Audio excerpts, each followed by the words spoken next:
आज हमारे बीच एक ऐसी शख्सियत है जिनके लिए व्हील चेयर कमजोरी नहीं बल्कि पहचान बन चुकी है। जम्मू के रहने वाले योगेश्वर सिंह, जिन्हें लोग प्यार से व्हील चेयर बॉय कहते हैं, अपने हौसले, आत्मविश्वास और जिंदगी को देखने के नजरिए से लाखों दिलों को प्रेरित कर रहे हैं। जहां हालात अक्सर इंसान को रोकने की कोशिश करते हैं, वहीं योगेश्वर सिंह ने साबित किया है कि अगर इरादे मजबूत हो तो रास्ते खुद ब खुद बन जाते हैं। आज हम उनसे बात करेंगे उनके संघर्ष, सपनों, आत्मबल और सोच की, जिसने उन्हें एक आम व्यक्ति से एक प्रेरणा बना दिया। सुनहरी धूप विद सिमरन में आपका हार्दिक स्वागत है Yogeshwar ji. Thank you Simran ma'am. Yogeshwar ji, हर इंसान की जिंदगी में एक ऐसा लम्हा आता है तो उसे पहले जैसा नहीं रहने देता। आपकी जिंदगी में भी ऐसा एक पल आया जिसने सब कुछ बदल दिया। हम आपके उस पल के बारे में जानना चाहेंगे। जी मैम, वो पल आया था 2018 में, जब मैं 2014 से लेके 2018 तक मैं टोटली घर पे ही था। महीने 2 महीने में एक बार बाहर जाता था। तो 2014 में मैंने 10th के पेपर दिए। 10th में क्वालिफाई नहीं कर पाया। 10th बाद में 2018 तक घर पे ही रहा। तो 2018 में मुझे एक मल्टीनेशनल कंपनी में कुछ as a motivational person, as a motivational speaker काम करने का मौका मिला। तो बाहर से मेरी लाइफ का यू टर्न हुआ। काफी चीजें मैंने एक्सप्लोर की, काफी कुछ सीखा। तो ऐसे धीरे धीरे आगे बढ़ते गए। जर्नी स्टार्ट हुई सही, जो मेरी लाइफ की जर्नी है वो 2018 में स्टार्ट हुई थी। हालात बदलते हैं तो सिर्फ देखो, हमारी जो बॉडी है वही नहीं बदलती है, हमारी जो सोच है, हमारे रिश्ते, हमारे आत्मविश्वास, ये सब भी परीक्षा में आ जाते हैं। ऐसे में आपको क्या लगता है कि आपकी सबसे बड़ी लड़ाई किससे रही है? आपकी अपने आप से लड़ाई रही है, या समाज से, या फिर आपके अपने हालातों से? पहली लड़ाई तो अपने आप से ही होती है, क्योंकि हर बंदे का मन करता है कि उसको एक कंफर्ट जोन मिले। मैं चाहता तो मैं भी ये बोल सकता था कि मैं चल फिर नहीं सकता हूँ, इवन मैं खुद खा पी भी नहीं सकता हूँ, वॉशरूम भी अगर कोई मुझे उठा के लेके जाएगा तो मैं जा सकता हूँ, नहीं तो नहीं जा सकता। उसके बाद भी मैंने फाइट किया, क्योंकि मेरे काफी ड्रीम्स है। तो मैंने कोशिश की और वो कोशिश पे मैं खरा भी उतरा, साथ भी मिला फैमिली का, फ्रेंड्स का, वो आगे बढ़ा। हाँ, समाज का नजरिया कुछ हो है, तो समाज के साथ भी काफी फाइट मुझे करनी पड़ी, आज भी कर रहा हूँ।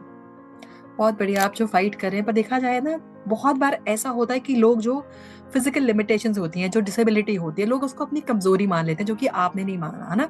तो पर कई बार ऐसा होता है कि जो रुकावट होती है ना, वो फिजिकल नहीं होती, वो हमारे मन की होती है। आपके अनुसार जो असली डिसेबिलिटी है वो किस तरह की है? शरीर की डिसेबिलिटी होती है या हमारी सोच की होती है?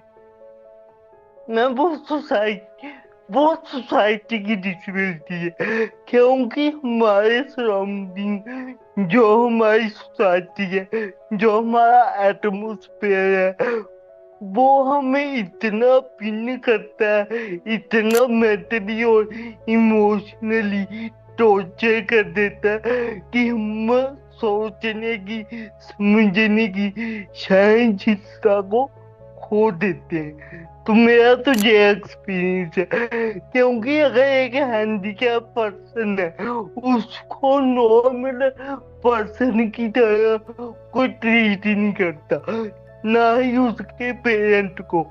तो ये सबसे बड़ा फेलियर है सोसाइटी का। तो आपने जो कहा बिल्कुल सही है। मेरा भी मानना है कि समाज जो है किसी इंसान के सफर को या तो बहुत आसान बना देता है या फिर थोड़ा और मुश्किल कर लेता है। बिल्कुल। तो आपके सफर में समाज की भूमिका क्या रही? क्या समाज ने आपको साथ दिया नहीं, या आप पर सवाल उठाए? सवाल उठाए तो मैंने उसको भी साथ समझ के, एक मोटिवेशन समझ के एक्सेप्ट किया, और साथ भी मुझे बहुत मिला। आज भी काफी लोग मेरे साथ हैं जो मेरी बैकबोन। तो यही ऐसे ही है कि हमारे नजरिए पे बात है।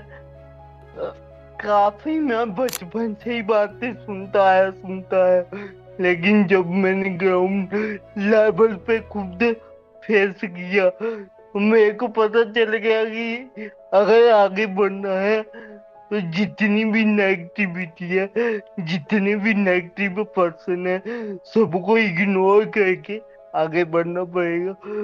ओ, बस। आपको क्या लगता है जो हमारे शहर है ना, और जो हमारा सिस्टम है, वो आज भी दिव्यांगों के लिए, डिसेबल्ड पर्सन्स के लिए, उसमें अभी भी सुधार की जरूरत है? आपको क्या लगता है इसके बारे में? मैम, 95% सुधार की जरूरत है, क्योंकि कहाँ कुछ हो जाता है, किया किया कुछ हो जाता है। मैं नेशनल लेवल पे, इंटरनेशनल लेवल पे परफॉर्म करता हूँ, जैसे कि आपने मेरी प्रोफाइल भी देखी होगी। लेकिन बच्चों को जो सहूलियत मिलनी चाहिए, जो उनको सिस्टम मिलना चाहिए, चाहे एजुकेशन को लेके, चाहे मेडिकल को लेके, कुछ भी हो, उनको वो चीजें नहीं मिलती। तो हाँ। काफी चीजें हैं मेरे अंदर। आगे आने वाले दिनों में वो मैं धीरे धीरे रिवील करूंगा, क्योंकि मैंने तो काफी कुछ फेस किया हुआ है, वो करता भी हूँ। तो काफी चीजें, 95% सुधार की जरूरत है। पहली बात तो डिसेबल बच्चों के लिए एजुकेशन भी डिफरेंट होनी चाहिए। तो एजुकेशन में तो कोई सुधार मुझे आज तक दिखा नहीं। तो काफी चीजें हैं। आपकी जो पहचान है आजकल, है ना, आपके नाम से आगे निकल चुकी है। आजकल आप व्हील चेयर बॉय के नाम से जाने जाते हैं। ये सफर आपका कैसे शुरू हुआ और इस पहचान का आपके लिए क्या मतलब है? जी, ये बहुत अच्छा सवाल है आपका, का अक्सर मुझे पूछा जाता है। तो इसका जवाब ये है कि जब 2022 में मैंने स्टेज परफॉर्म करना स्टार्ट किया, तो मेरी काफी सारी वीडियोस वायरल हुई। ठीक है, काफी मीडिया ने मुझे कवर किया, मीडिया वाले मेरे पास आए, न्यूज पेपर पे भी काफी मेरा नाम है। तो मैंने खुद को एक नाम दिया, व्हील चेयर बॉय, कि मेरी एक अलग पहचान हो मेरे नाम की। क्योंकि युगेश्वर नाम के पर्सन तो बहुत है हमारी स्टेट में, हमारी कंट्री में, वर्ल्ड में। युगेश्वर नाम के बहुत बंदे होंगे, तो मैं कुछ अपना एक अलग नाम चाहता था। तो मैंने खुद को एक नाम दिया, बिजली चेयर बॉय। योगेश्वर जी, आप कविताएं भी लिखते हैं, ये कैसे शुरू हुआ? तो ये खाबा ऐसे स्टार्ट हुआ कि 2018 में मैंने जहाँ पे काम करना स्टार्ट किया था, 2019 के अंत में वो बंद हो गया। वहां पे काफी सारा लॉस हुआ, financial loss, mental loss, emotional loss.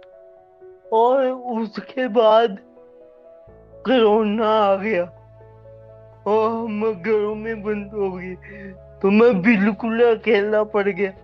और काफी सारी बातें भी सुनने को मिली कि तू ये बोलता था, तू वो बोलता था, तो तेरे से कुछ नहीं हो पाया। और काफी रिलेशनशिप भी मेरे खराब हो गए। तो तब मैंने कोरोना में जो मेरे इमोशंस थे वो मैंने लिखना स्टार्ट किए 2021 में। और 2022 में मैंने स्टेज परफॉर्म करना स्टार्ट किया। योगेश्वर जी, आपकी बातें सिर्फ आपकी कहानी नहीं है, ये उस सोच की आवाज है जो कहती है कि हर इंसान को उसकी सीमाओं से नहीं, उसके हौसले से पहचाना जाता है। आपने ये साबित किया है कि व्हील चेयर किसी की रफ्तार तय नहीं करती, बल्कि उसकी सोच तय करती है कि वो कितना आगे जाएगा। अगर आज के युवा को आपने कोई मैसेज देना हो तो आप क्या देंगे? आज की यूथ के लिए सबसे बड़ी चुनौती है पेशेंस।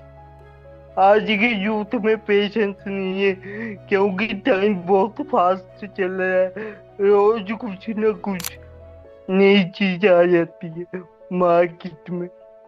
तो मेरा यूथ के लिए मैसेज यही है कि पेशेंस रखिए, और जो आपको पसंद है कुछ करने के लिए, चाहे गेम्स हो, चाहे बिजनेस हो, चाहे आप जॉब करना चाहते हैं, तो अपने आप को इतना कैपेबल बनाइए कि अगर आपको उसमें टाइम भी लगे तो आप अपना आपा न खोएं। संघर्ष करें उस चीज के लिए, और अपने आप को मजबूत रखें, बाय मेंटली बाय इमोशनली। क्योंकि आजकल इमोशनल सपोर्ट बहुत कम है, तो किसी पे डिपेंड ना रहे। मेरा तो यूथ के लिए यही मैसेज है, और मेरा पेरेंट्स के लिए भी एक मैसेज है कि अपने बच्चे का साथ दें। ये ना देखेंगे दूसरे का बच्चा क्या कर रहा है, जो आपका बच्चा करना चाहता है उसका साथ दे, इमोशनल सपोर्ट दे, उसे मेंटली सपोर्ट दे, तो बच्चा डेफिनेटली आगे बढ़ेगा। बिल्कुल सही कहा आपने, बच्चा डेफिनेटली आगे बढ़ेगा। मैं उम्मीद कर रही हूँ कि अगर आज कोई युवा, कोई माता पिता या कोई ऐसा इंसान जो हमें सुन रहा है, जो खुद को इस हालात में छोटा समझ रहा है, तो आपकी कहानी उनके लिए एक उम्मीद है, एक नई शुरुआत है। आपका बहुत बहुत धन्यवाद। आपने अपनी जिंदगी, अपने अनुभव और अपनी सच्चाई हमारे साथ साझा की। आप सच में एक इंसान नहीं बल्कि एक प्रेरणा है। Thank you so much Yogeshwar ji. Thank you ma'am, thank you so much.